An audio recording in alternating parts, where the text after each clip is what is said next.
ច្រៀងរៀបរាប់សេចក្តីរាយរាប់ថាស្រីពិសីស្មងនឹងស្នេហ៍ណាស់អូនព្រមរៀបការក៏ព្រោះចាំង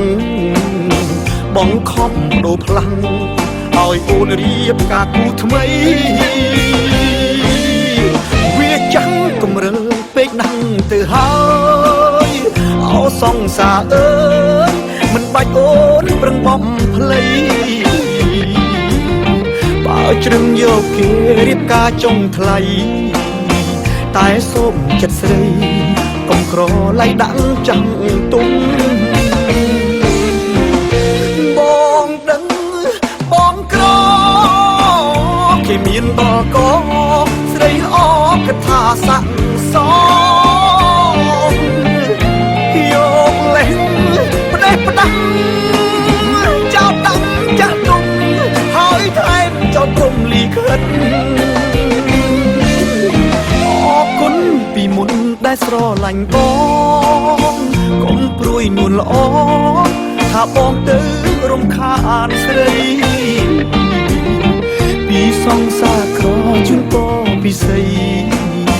សូមឲ្យរូបស្រីចរណៃអូនបានសុខខា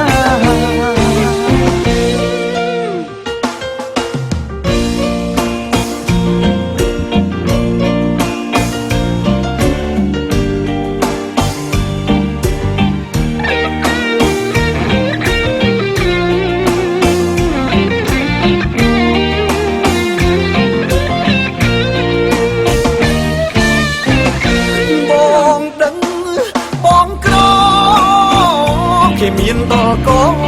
ស្រីអកថាស័ក្តិសមយកលេងផ្ដេសផ្ដាំចោលតាំងចាក់ទុំហើយថែមចោលព្រំលីខិត